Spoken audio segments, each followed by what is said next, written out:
আসসালামু আলাইকুম। আমি আছি নাটোর উত্তরা গণভবনে। আমি চেষ্টা করছি আপনাদেরকে এই গণভবনের পুরোটা দেখানোর জন্য।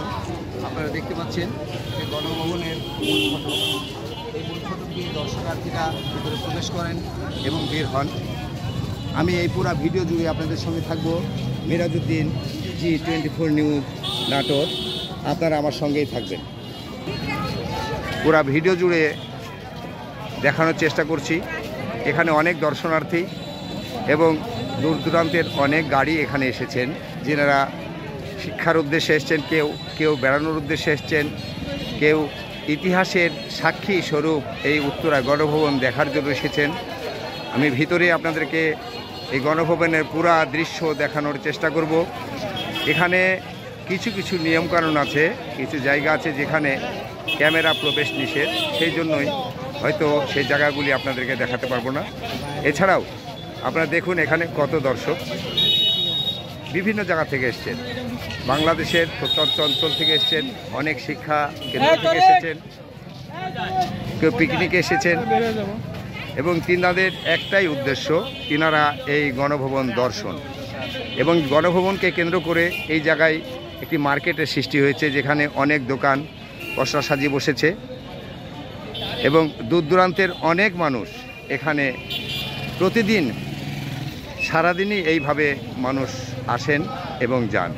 সবচেয়ে মূল বিষয় হচ্ছে সন্ধ্যার আগেই এটা বন্ধ হয়ে যায় এবং ভিতরে অনেক দেখার মতো জিনিস আছে, আপনাদের সাথে দেখাবো, সঙ্গে থাকবেন। আমি আছি মিরাজউদ্দিন G24 নিউজ নাটোর।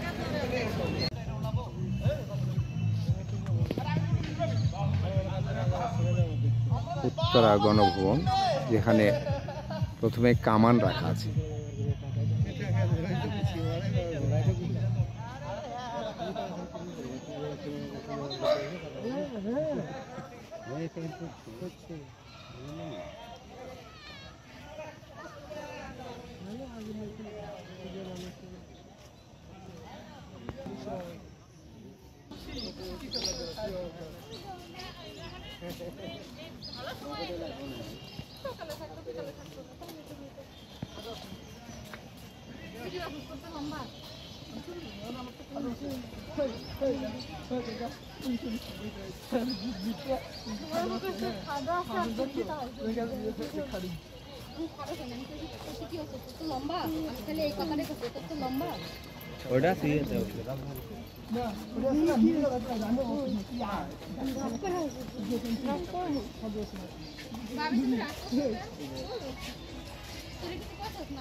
এটাই সে কাচারি ভবন। এই কাচারি ভবনটিতে রাজার আমলে খাজনা আদায় হতো। এই ভবনটি ছিল রাজবাড়ির ভেতরের অংশের, কিন্তু মূল অংশের বাইরের অংশ। এই সেই কাচারি ভবন এবং কাচারি ভবনের পাশেই একটি ঐতিহ্যবাহী পুকুর ঘাট।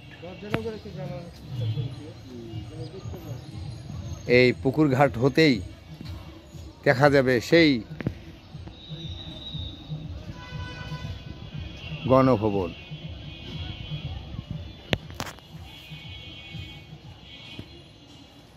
এই সেই গণভবন।